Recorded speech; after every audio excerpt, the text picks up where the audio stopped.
Hola y bienvenidos al episodio 42 de Y así les mato.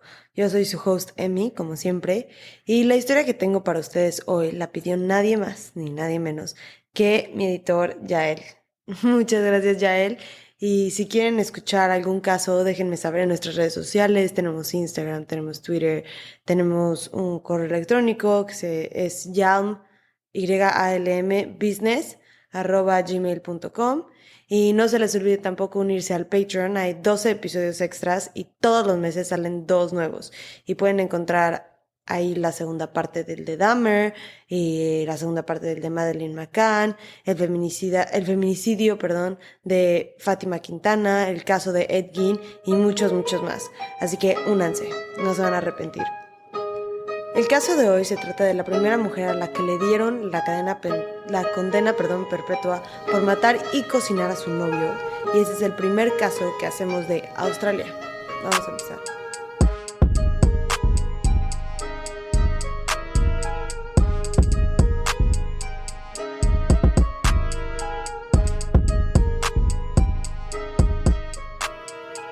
Esta historia toma lugar en Aberdeen en 1940 con Jack Rohan y su esposa Barbara. Aberdeen era un lugar chico y uno de los grandes escándalos en el pueblo fue el amorío de Barbara con Ken Knight, un compañero de trabajo de Jack. La pareja se separó y Barbara se convirtió en Barbara Knight. Ken y Barbara tuvieron 4 hijos, 2 niñas y 2 niños, y entre las mujeres estaban Catherine, Mary Knight y su gemela, quienes nacieron el 24 de octubre de 1955. Las infancias en este tipo de familia en ese entonces, que eran de clase baja, se movían constantemente, se mudaban para encontrar trabajo, eran infancias bastante complicadas, porque había un ciclo de abuso que se repetía de generación tras generación. Y una de las circunstancias ya difícil por la situación económica se volvió casi imposible cuando Jack, el primer esposo de Bárbara, falleció. Porque ahora Bárbara se tuvo que hacer cargo no solo de sus 4 hijos con Ken Knight, pero de sus primeros 4 con Jack. Así que ahora habían 8 hijos en la casa. Catherine era muy cercana a su gemela Joy, pero fuera de eso no tenía muchas relaciones cercanas. Era muy penosa y, más que eso, tenía un carácter muy fuerte. Y este carácter, según expertos, fue el resultado de desasociarse por el trauma que había sufrido desde que estaba chiquita. Y esto fue una consecuencia del abuso físico y presuntamente sexual que veía de parte de su papá a su mamá y en ocasiones que le tocó vivir a ella.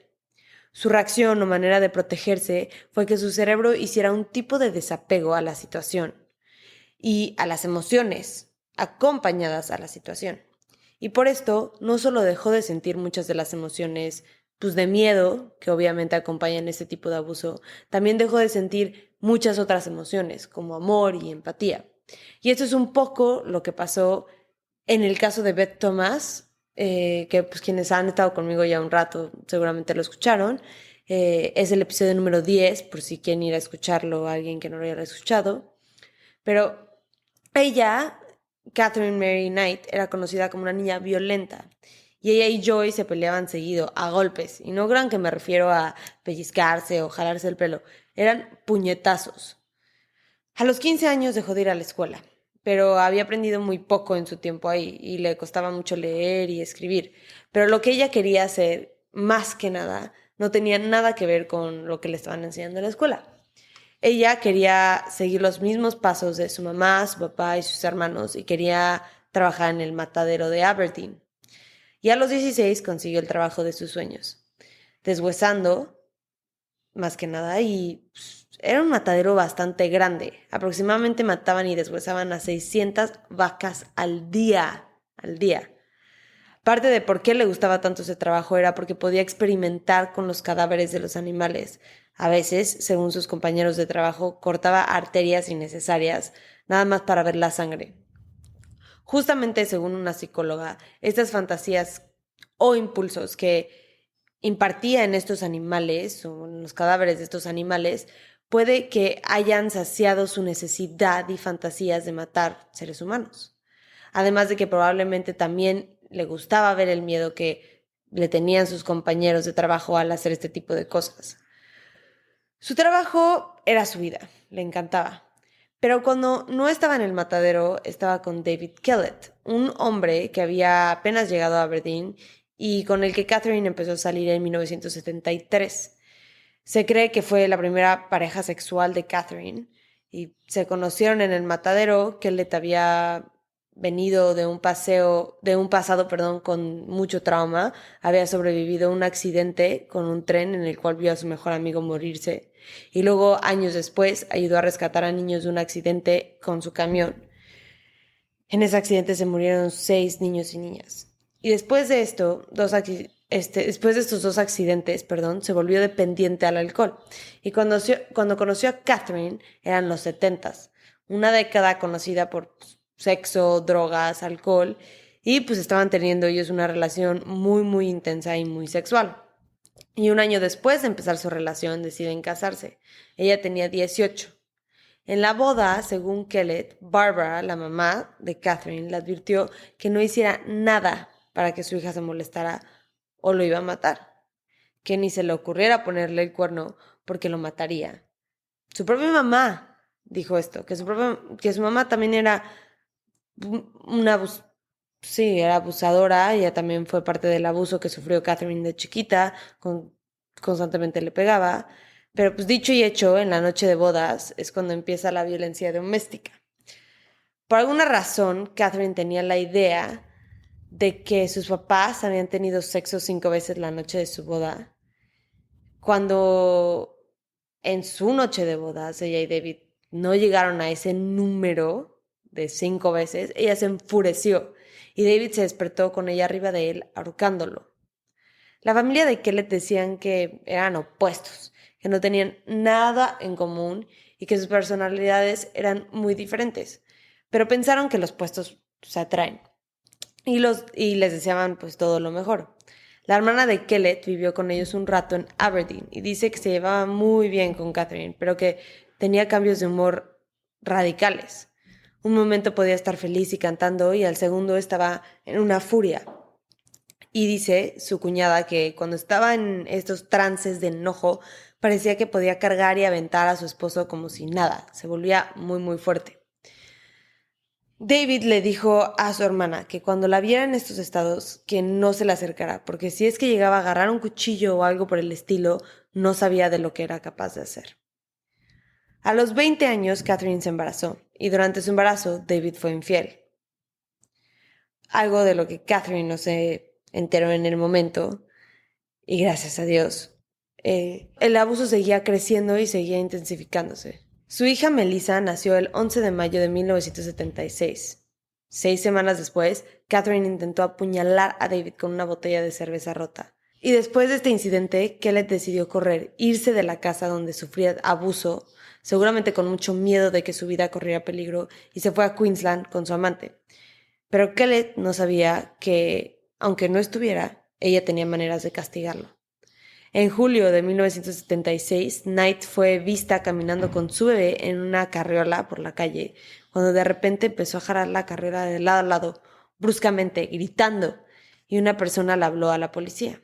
La admitieron en el Hospital Psiquiátrico St. Elmo's, en donde fue diagnosticada con depresión postparto. Estuvo en el hospital un par de semanas recuperándose, pero cuando salió, al parecer no había cambiado mucho su comportamiento. Seguía enojada y David seguía sin aparecer. Así que un día dejó la carriola de su hija, con su hija adentro, en medio de las vías de un tren. Knight, mientras tanto, corrió a una casa que estaba cerca y se metió al jardín trasero, en donde tomó posesión de un hacha y empezó a azotarla y a columpiar los brazos al aire. Pero antes de que pudiera lastimar a alguien, la policía la interceptó después de que un hombre encontró a su bebé y la salvó minutos antes de que pasara el tren por las vías. Volvieron a llevarla al hospital psiquiátrico, pero ese mismo día salió, y no logró entender por qué. Lo que le hizo a su hija, como mínimo, fue negligencia y abuso infantil, y como mucho, fue un intento de homicidio. Esos son cargos criminales, son delitos. No entiendo cómo no hubo una consecuencia de nada y un día después volvió a tener un arranque violento, pues porque sí, obviamente nadie le puso un alto, ella claramente vio que no tenía ningún tipo de consecuencias y prácticamente le dieron libertad de hacer lo que quisiera. Tocó en la puerta de una de sus vecinas al día siguiente y le dijo que su bebé estaba muy enferma, que la tenían que llevar al hospital, que por favor la ayudara. Entonces ella se regresó a su casa y cuando la familia llega a casa de Catherine para ir a recogerla, ve que Knight estaba muy ansiosa. Una de las hijas de la vecina se bajó por Melissa, la bebé, pero cuando entró Knight la persiguió con un cuchillo y logró cortarle la mejilla. Luego secuestró a la familia, amenazándolas con el cuchillo, y les demandó que la llevaran a casa de la mamá de David. Aparentemente la quería matar, solamente para llamar la atención de David. De alguna manera, la mamá de la familia logró convencer a Knight de que pararan en una gasolinera y que soltara, a uno de sus hijos, porque era asmático. Y este hijo obviamente alertó a las autoridades que habían en la gasolinera y esos oficiales, más el que estaba atendiendo la gas, tardaron bastante tiempo en calmarla. Estaba histérica, gritando e intentando pegarle a quien sea que se le acercara con un tubo, amenazando con matar a alguien, pero otra vez no la vincularon a proceso por ningún crimen y la volvieron a mandar a un hospital psiquiátrico. Y no sé cuál haya sido la razón, no sé si pensaron que por ser mujer era incapaz de cometer un crimen serio o que si solo dijeron que era una mujer loca, histérica, pero claramente no se tomaron en serio sus acciones. Cuando David se entera de lo que estaba pasando, decide, con la ayuda de su mamá, que iban a recolectar a Catherine y le iban a llevar a casa de su mamá, en donde iban a vivir. La señora a la que quería matar, a esa misma. Y ellos dos la iban a cuidar. A ella y a su hija. Ellos dos la iban a cuidar. Pero unas semanas después, David, Catherine y Melissa decidieron mudarse a Queensland y empezar desde cero. David encontró un trabajo manejando camiones de carga y Catherine encontró un trabajo en un matadero ahí cercano. Y aparentemente cuando consigues uno de estos trabajos, al menos en ese entonces, te daban un set de cuchillos. Y Catherine amaba sus cuchillos, los llevaba a todos lados. Aparentemente hasta los colgaba arriba de su cabecera al dormir. Se volvió como una obsesión, un claro indicador analizándolo de ahorita, de que sus fantasías estaban creciendo.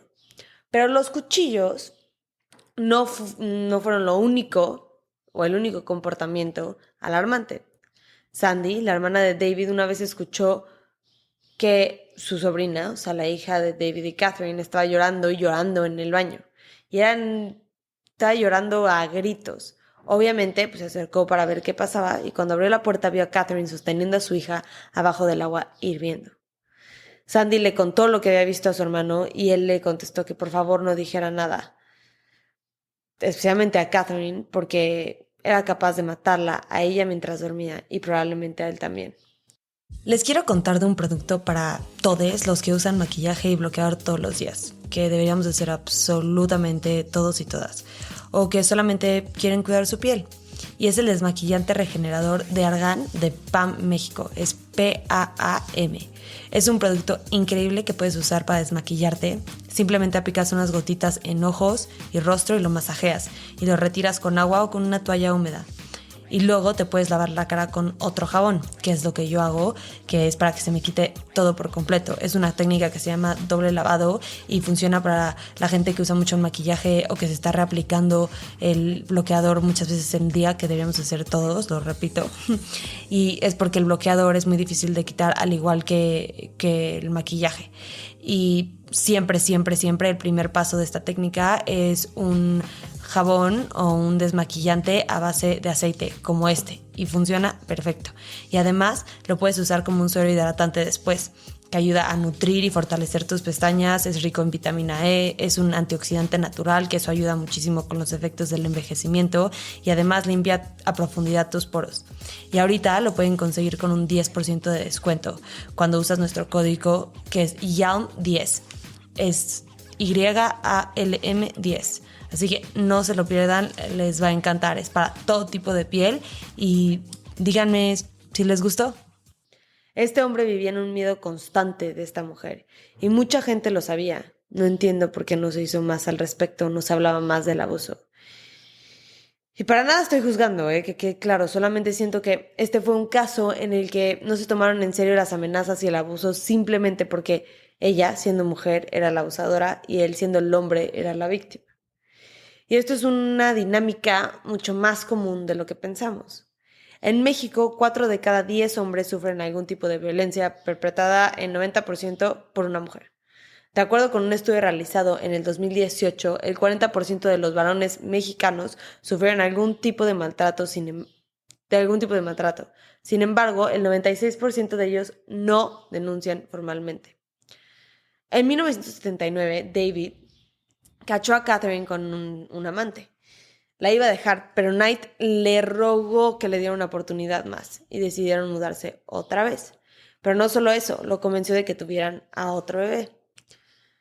Una noche, cuando David llegó tarde por meterse a una competencia de dardos, llegó a su casa a encontrar a una Catherine embarazada, casi a término, enfurecida. Había quemado su ropa y luego le pegó en la cabeza con un sartén. David llegó como pudo, casi arrastrándose a la casa de sus vecinos, quienes llamaron a una ambulancia.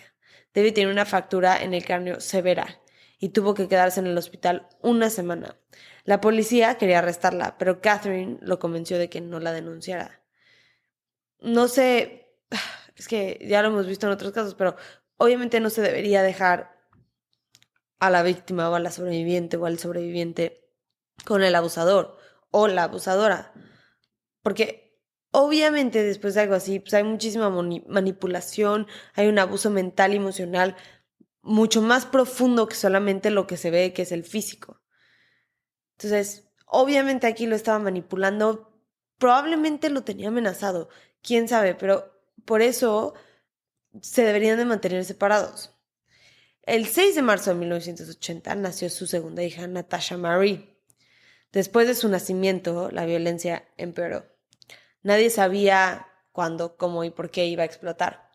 Para este punto, el trabajo de David le exigía irse mucho de su casa, y Catherine decidió dejarlo. Sin un aviso, se fue de la casa con sus 2 hijas y regresó a vivir con sus papás en Aberdeen. Cuando regresó, no tardó en empezar una relación con un hombre llamado David Saunders. Saunders tenía 38 años y cuando conoció a Catherine. Era minero y vivía solo, y a los pocos meses de conocerse, se fueron a vivir juntos. Un día, cuando Saunders llegó tarde y entró a la casa, Catherine estaba planchando, pero cuando lo vio le pegó con la plancha en la cara y le quemó el cachete. Pero no paró ahí, intentó pegarle en la cabeza varias veces. Su única provocación fue que llegó tarde. En 1987, un año después de que se conocieron, Saunders dijo que la iba a dejar, y ella se enojó, salió al jardín con un cuchillo y mató al perrito de Saunders de 2 meses, llamado Dingo. Intentó dejarla múltiples veces después de esto, pero solo no podía. Algo que tampoco es raro en casos de abuso doméstico. Hay muchos intentos antes de que un sobreviviente pueda dejar a su pareja. Y en 1988 tuvieron a una hija, y Saunders decidió comprar una casa en donde crecer a su familia. Y cuando su hija tenía 6 meses, se mudaron. Pero el abuso no mejoró, y Saunders decidió escaparse. Le dijo a ella y a su trabajo que se iba a ir de viaje, pero en realidad se fue a Newcastle a esconderse. Muy rápido después de esta relación conoció a un hombre llamado John Chillingworth, del que rápidamente se embarazó y tuvo a su primero y único hijo, que nació en marzo de 1991. Era una relación abusiva de los 2 lados que duró 3 años, y ella fue quien lo dejó a él. Y esta vez le dejó a sus 4 hijos. Y lo dejó por un hombre con el que estaba teniendo un amorío. Este hombre era John Price. John y Catherine tenían 48 años cuando se conocieron. Él era divorciado y tenía 3 hijos a los que adoraba, 2 niñas y un niño. John trabajaba en las minas y aparentemente tomaba mucho alcohol, hábito que Catherine promovía. Todos lo describían como un gran hombre, muy amable y un gran papá, y al principio su relación fue muy buena. Casi no se peleaban y a las hijas le caía bien Catherine, pero a poco la violencia fue creciendo. Ella lo cortaba y le pegaba. Sus hijas veían las cicatrices que tenía su papá de los cortes que le hacía Catherine. Según ella, él también era abusivo, pero lo haya sido o no, la violencia fue escalando. Después de 18 meses de estar juntos, ella le pidió que se casaran, pero él no quería este tipo de compromiso con ella. Ella le insistió, pero él se negaba y se negaba. Y como venganza decidió decirle a la hija de John, 13 años, que ella no era hija biológica de su papá, que su mamá le había puesto el cuerno y que ella fue producto de esa aventura. Era como lastimar a la hija para lastimar a John. Esa era su técnica de venganza. También Catherine había empezado a tratar la casa de John como la suya, porque ahorita no estaban viviendo juntos oficialmente, pero cada vez se quedaba más y más tiempo en casa de John. Y a John esto no le parecía. Luego se enteró de que John no la había puesto en su testamento y como respuesta a esto decidió grabar un video de varias cosas que se había robado de su trabajo. Eran kits de primeros auxilios que ya no se usaban, que los tenían ahí tirados en una bodega y que decidió llevárselos él. O sea, no fue nada grave, no se estaba robando dinero. O sea, eran cosas que ya no se usaban. Pero por esto lo despidieron. Llevaba trabajando en las minas más de 15 años. Fue un golpe muy duro para él económicamente y emocionalmente. Y después de esto decidió regresar con ella. Fue un momento probablemente de debilidad, probablemente ella lo manipuló mucho, probablemente él estaba triste, tenía miedo de estar solo, quién sabe. Con sus hijas menores ya en la escuela, Catherine empezó a disfrutar de su casa más. Y en su casa tenía un cuarto con animales muertos, pieles, cabezas, cuernos, todo lo que se imaginen. Y este obviamente era su cuarto favorito. También habían hachas, cuchillos y cosas raras como máquinas de mataderos. Muy extraño. El domingo, Knight y John tuvieron una pelea muy escandalosa y violenta a la que respondió la policía. El lunes fue a trabajar y le enseñó a sus compañeros las cicatrices de donde Knight lo había acuchillado previamente. O sea, ya eran cicatrices. El martes le pidió permiso a su jefe que lo dejara ir a la estación de policía, hacia la corte, a la casa, sí, a la corte para ver qué podían hacer para mantener a Knight alejada de él y de sus hijas. Y les dijo y en algún punto les dijo a sus compañeros, si no regreso mañana a trabajar es porque me mató. Pero la policía le dijo que tenía que esperar mínimo 3 semanas para poder hacer algo, tomar alguna decisión, que un juez tomara alguna decisión. Pero él sabía que no tenía tanto tiempo. Sus amigos y compañeros le rogaron que no se fuera a dormir a su casa, pero dijo que tenía miedo de que le hiciera algo a sus hijas. Y se tenía que ir. Cuando llegó a su casa, se dio cuenta de que sus hijas no estaban y Catherine les había dado permiso de que fueran a una pijamada. John llegó y se durmió. Catherine llegó a la casa como a las 11:30 p.m. y lo encontró dormido. Ella se bañó, vio la tele y se puso lencería negra nueva y se acostó. Tuvieron relaciones sexuales y cuando habían acabado, fue el momento en el que Catherine decidió matarlo con un cuchillo. Al siguiente día, sus compañeros de trabajo se asustaron cuando no llegó a trabajar puntual, y siempre era puntual, y decidieron mandar a alguien para que checaran que estuviera bien. Cuando llegaron, nadie contestó el timbre y vieron sangre en el piso, así que llamaron a la policía. Cuando la policía llegó al domicilio, entraron a la fuerza, obviamente, y encontraron a Catherine en la cama inconsciente. Se había tomado varias pastillas que la habían incapacitado y la llevaron al hospital. Para la escena del crimen, fue una cosa muy difícil que investigadores que llevaban mucho tiempo pues viendo escenas del crimen, investigando homicidios y crímenes similares, se traumaron. Muchos tuvieron que tener terapia después, muchos lloraron después de ver, o sea, era una escena de crimen bastante traumática. Nunca habían visto algo así. El cuerpo de John había sido acuchillado 37 veces. Encontraron rastros de la sangre por toda la casa, lo que piensan que intentó correr y llegó hasta la puerta principal, pero ella lo agarró y lo volvió a meter. Tenía heridas en la parte frontal de su cuerpo y en la parte trasera. Y sí, se tardó horas en desangrarse. Además, Catherine la había desollado y decapitado. usando pues, los conocimientos que había aprendido en sus trabajos en el matadero. Después de esto, cocinó partes de su cuerpo, incluyendo la cabeza, la cual encontraron en una olla con verduras. El traje de piel, que le quitó toda la piel, estaba colgando de un gancho atrás de una puerta. Las otras partes del cuerpo que cocinó estaban en dos platos. Había puesto 2 lugares en la mesa. El plato tenía verduras, era toda una comida. Y unas notas para las hijas de John. Bueno, para el hijo y la hija. Una de las hijas no la incluyó. Y de el hijo y la hija, que sí incluyó, había tomado todas las fotos y las había cortado y las había rayado. Presuntamente quería que sus hijas, su hija y su hijo, perdón, sin su conocimiento se comieran a su papá. Encontraron un tercer plato tirado en el jardín y piensan que Catherine intentó comerse ese platillo, pero simplemente no pudo. Y en su frustración y enojo lo tiró al jardín. En Australia nadie había escuchado de semejante crimen, y menos por parte de una mujer. Así que los detalles del crimen se contaron como pan caliente, y una de las hijas de John se enteró cómo había sido el asesinato de su papá por medio de un periódico. Cuando Catherine se despertó, dijo que no tenía memoria de lo que había hecho, pensando que esto la iba a absolver de cualquier consecuencia. Pero en su entrevista sí admitió que había apuñalado a John meses antes. Su historia es que él la había atacado y ella estaba lavando platos y en ese momento tenía un cuchillo en la mano y solo se defendió poniéndolo enfrente, pero que fue todo un accidente.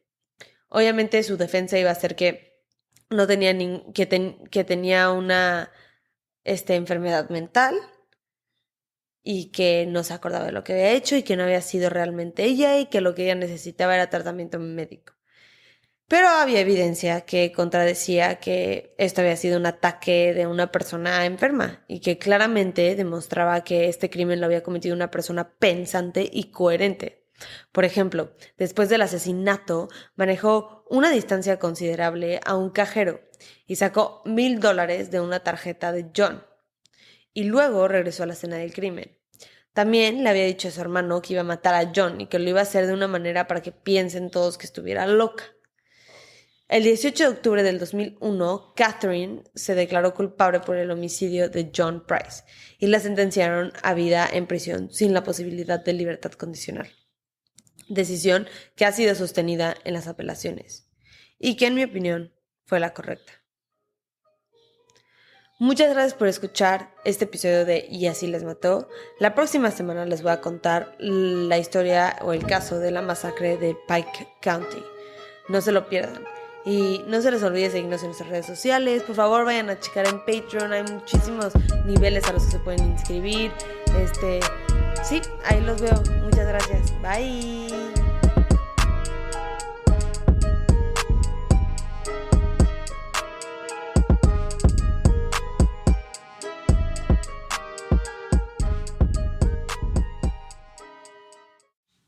Acuérdense que nos pueden encontrar en redes. Nuestro Instagram es YALM Podcast, nuestro Twitter es YALM Pod y nuestra nueva página de Facebook es YALM Podcast, en donde se encuentra el grupo Investigadores YALM. En este grupo vamos a estar teniendo discusiones respecto a los casos que vemos semana con semana, así que ahí lo pueden checar. Gracias, bye.